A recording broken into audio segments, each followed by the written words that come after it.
everybody. How are you? I'm Jordan Shapiro. I'm the author of Father Figure, How to Be a Feminist Dad. I am the senior fellow at the Joan Gantz Cooney Center at Sesame Workshop and a non-resident fellow at the Brookings Institution. And I am pleased to be moderating this panel called Nurturing Students' Motivation to Foster Success. I have two fantastic guests. I have Jeremy Fontenue. You could wave. So wave to the camera. It's right. Jeremy Fontenue, who's a teacher from Paris that's worked for 10 years with a method that has put an end to school failure by reconciling teachers and parents. We're going to talk all about that in a moment. Welcome.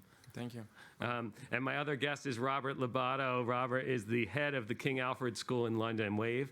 Yeah. Oh, you did already. Okay. And this is one of the world's leading progressive schools, and certainly one of the leading progressive schools in the UK. So I'm excited. We're going to talk about student motivation, and I think everybody wonders, how do you, whether we want to call it motivation or just guidance, mentorship, how do you, how do we as adults guide students, guide children towards the greatest possible success they can have in school? But before we even get into to both of your respective opinions about how we do that, I think we need to define success, right? We have to say, what does it look like? So let's start. Either one of you want to go first? What does student success look like? Yeah. Well, for me, student success needs to be broadly defined. It's clearly around knowledge, it's about attributes, and it's about skills. I think one of the problems with the dominant education system, certainly in the UK, but I think in other parts of the world, it gets very caught up on knowledge and doesn't pay enough attention to those broader skills and attributes that are so crucial to being successful further on in life. Say more about what those skills are. Yeah, well, I think you can find many different lists, but when you look at the list, they kind of coalesce and overlap around some key themes. So certainly in terms of skills, you've got communication, collaboration, creativity, and critical thinking. They would be the four that we certainly focus on at King Alfred. Yeah. How about you, Jeremy? Anything you want to add to what success is? I agree with Robert.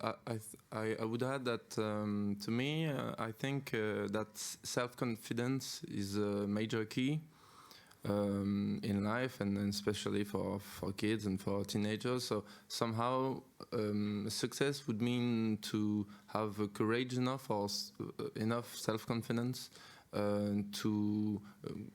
to work and realize things. I think somehow success is an ideal or an objective to be strong enough mentally to fix oneself objectives and try to reach them.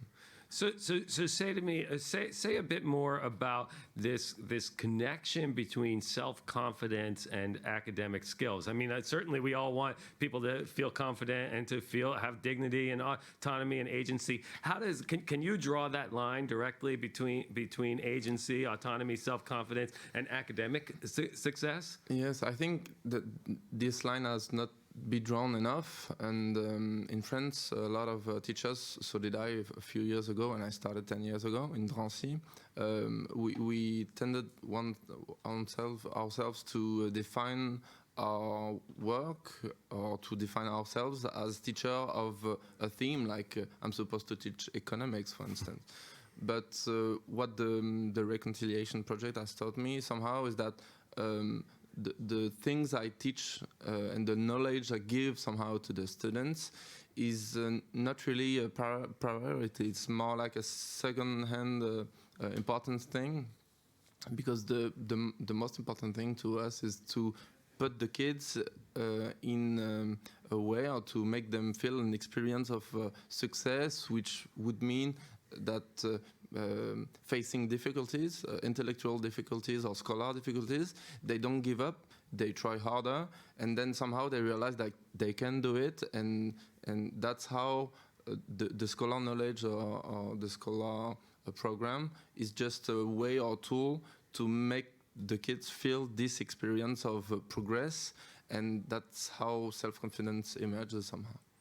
Robert, anything to add to that connection? Yeah, I mean, I think it's well documented, isn't it, that learning is a social and emotional activity. It's not just a cognitive activity. So if you don't feel positive about what you're doing, you're unlikely to get very far with your learning. You may go through the motions of learning, you may be able to demonstrate some learning outcomes, but the learning is fundamentally shallow and superficial.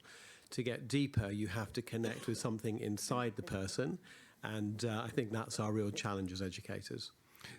So is this? Are we just talking in plain language about intrinsic versus extrinsic motivation, or is there more to it? Well, clearly there's a spectrum. So I don't think I would take a position that all extrinsic motivation is necessarily bad. There is a role for extrinsic motivation. My problem is that the system as it is constructed, certainly my education system, and I see from around the world, is that it is so dominantly based on extrinsic motivation that it loses its way, and it leads to certain kind of exam outcomes, but it doesn't really lead to a deeper sense of learning. So I would argue that if you're going to look at that continuum, you don't say there's no role for extrinsic motivation, but the vast majority of it needs to be intrinsic. And the way the school community is constructed, the way the curriculum and the teaching and learning is constructed, needs to be, fundamentally focused around developing intrinsic motivation. It needs to create projects and experiences that do that. And quite frankly, what I see everywhere else is the opposite of that, and I don't feel comfortable with that.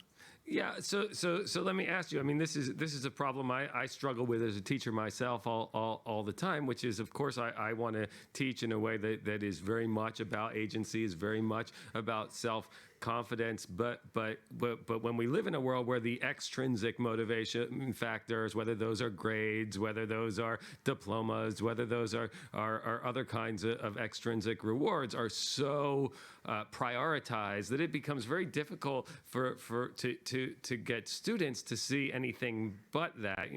I can't tell you how often I'm interacting with students who all they want to know is, what do I have to do to get to this number? And I say, I want you to learn. I don't care.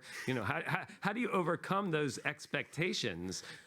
Yeah, that I think is the primary challenge that we're facing. I mean, I think about my own children. They've gone through the British education system.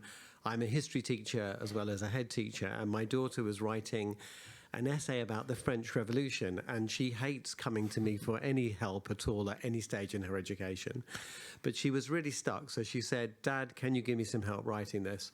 I said, "Okay, let's sit down, let's talk about the essay." And what she talked to me about were the assessment criteria in order to get an A grade in the essay. And I said, "I'm not interested. Tell me about the French Revolution." She was fluent on the assessment criteria.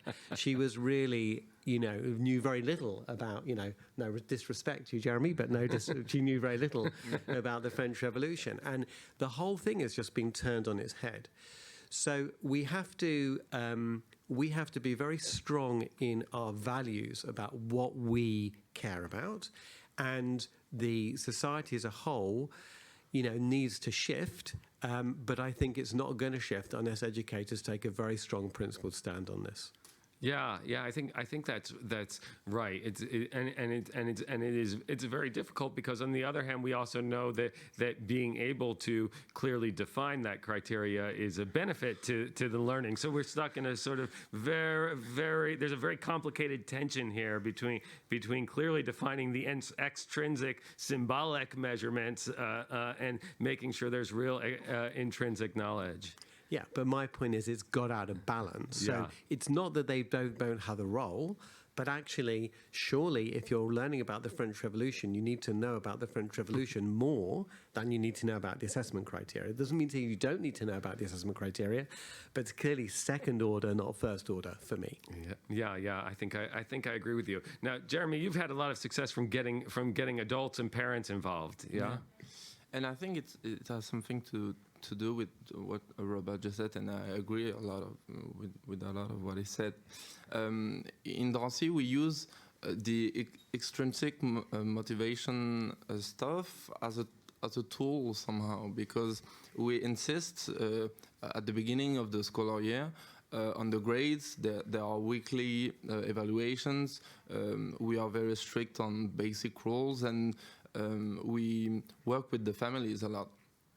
There are some images of a documentary that will be released next year about the project that now has gone for 10 years.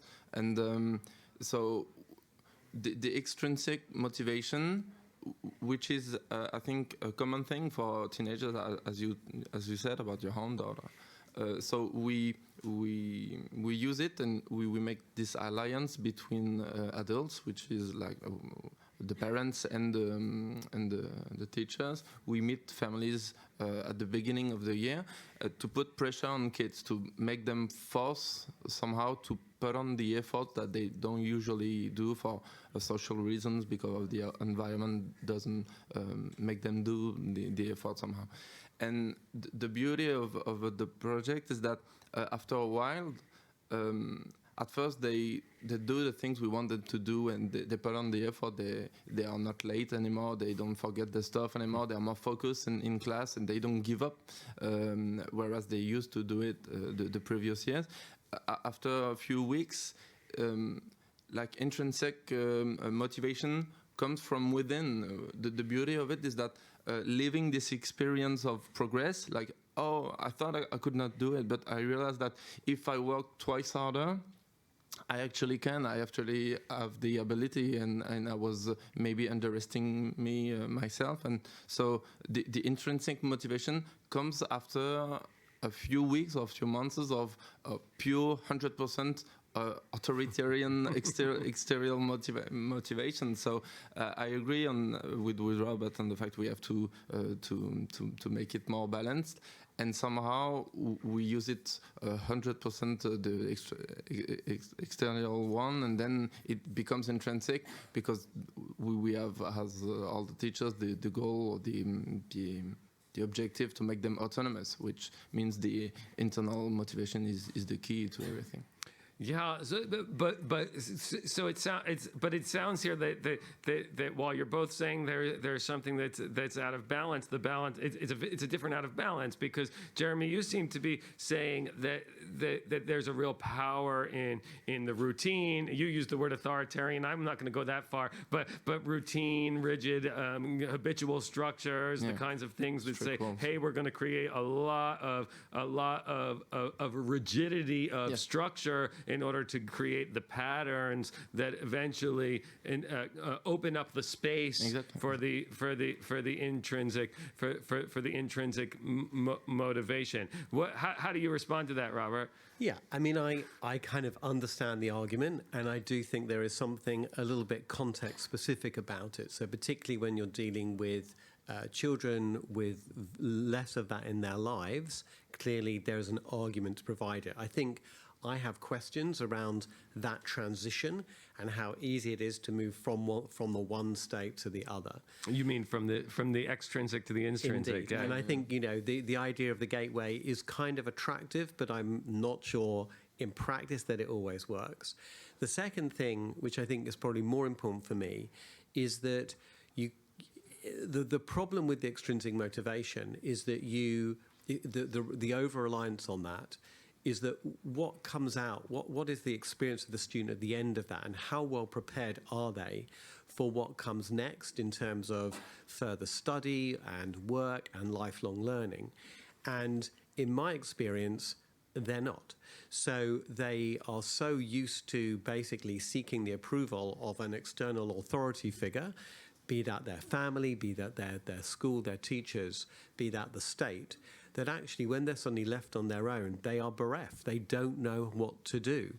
And, again, one would never take a completely black and white view of this and say one should never do that extrinsic part. But essentially it is limited. It only can get you very far. And if you are going to use it as a gateway to a much deeper, richer world of learning, you've got to be very skillful in then making that transition work. I don't think that's easy. So I'm very much on the side of, if I was to kind of weigh them up and give percentages, it's at least 80% for me on the intrinsic. Well, okay, but in any institution, in any school, there's going to be some level of conformity, whether that's conformity with progressive values or rigid behavioral structures, right? Still, what we do as humans is we look around the classroom and we go, how do we, what are the acceptable behaviors? What are the things that are rewarded?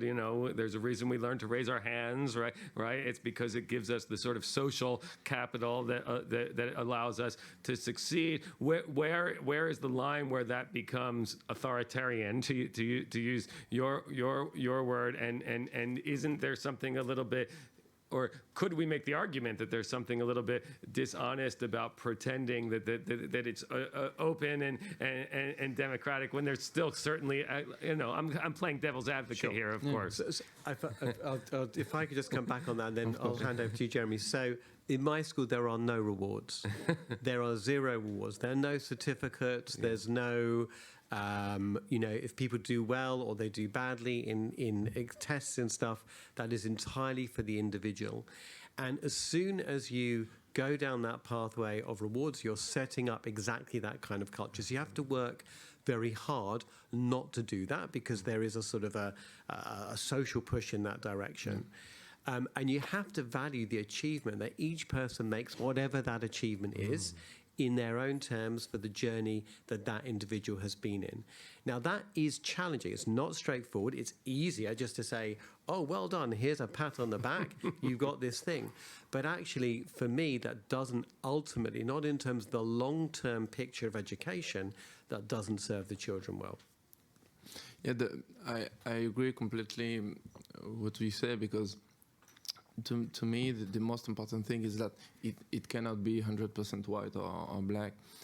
The reconciliation project now has been going on for 10 years now, and we keep in touch a lot with the students of the prior years, and so the oldest one are now 26, 27 years old.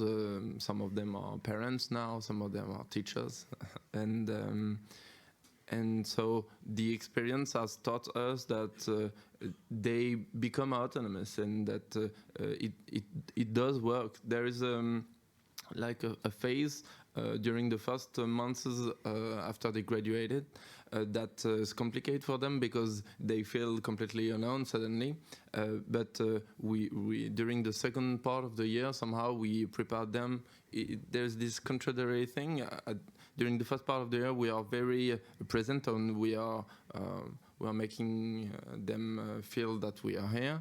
And during the second part of the year, we are telling them to forget us somehow, because the key is that they become autonomous. So it's working really well. And Robert, you said it has something to do with the context. Of course, we are not working in inner Paris, but in the suburbs of Paris, where the environment is not very well for these children. It's basically working class children, so they don't have these school facilities, and that's why also the project is very linked to this social environment. But in the same time, medias in France have talked about the project for the last 6 months, and a lot of teachers all around the country and in other social environments has come to us to talk about the project and to see how the way we work with parents can help them somehow. It's really interesting to see how there's this kind of taboo in France that the teacher is supposed to be some kind of genius and to make the kids work by magic somehow, like he or she has enough charisma or magic to make the kids succeed, and just the way, the simple thing, the simple fact to call the parents at the beginning of the year to propose them to work together and to really create like some kind of islands, of an islands between adults, changes things completely, and no matter what the social context is, and it's something we are really proud of about the project, is that it's really linked with the Seine-Saint-Denis, the 93, which is the department, the area we are in Drancy. But in the same time, there are universal values within it, which is kids at 15, 17, 18 years old, they lack of self-confidence. They are somehow lazy and they don't want to put on the efforts, and they underestimate their capabilities. And so this thing doesn't have to do anything with the social, with the area we work on. So, and the project is starting to be an inspiration also for other teachers, no matter what the social environment is. Yeah, I mean, the thing I find so fascinating about this conversation is that we started it with a conversation to define success, and you both had pretty much the identical definition of the goals, of the outcomes, and very different methods to getting there. And I think that's really an important thing, especially at a conference like WISE, to really think about. You know, I think it's great that we all have these thoughtful ideas about agency and students, and that we do need to have the space to think about the different methods for getting there and how it's different in different contexts. We only have about 30 seconds left, but I want to ask if either one of you have a final thought you'd like to make before we log off and say goodbye. Yeah, I think for me, you have to see education as a long-term game. It's not about short-term achievement in terms of test scores or, you know, those kinds of things. It's about preparation and development for life of a human being. It's a messy and complex process, and the more that you can get the student to own that experience themselves, for me, that's the way to really build, you know, help build and develop better human beings, and therefore a better society. Yeah. Last thought, very quickly. Yeah, I agree with you. And about what you just said, I think the most dangerous thing for us teachers is to think that somehow we own a truth. And like you said, there's a lot of different ways to teach. And I think the most important thing is to be faithful to who one is and to teach somehow as we are. And this is also something to, maybe the most important thing, we are teaching the kids to believe in themselves like we teach the way we are. Thank you so much. Thank you, both of you. This has been Nurturing Student Motivation to Foster Success. Thank you, everyone who's been watching online and everyone who's here live at WISE in Doha. Bye-bye.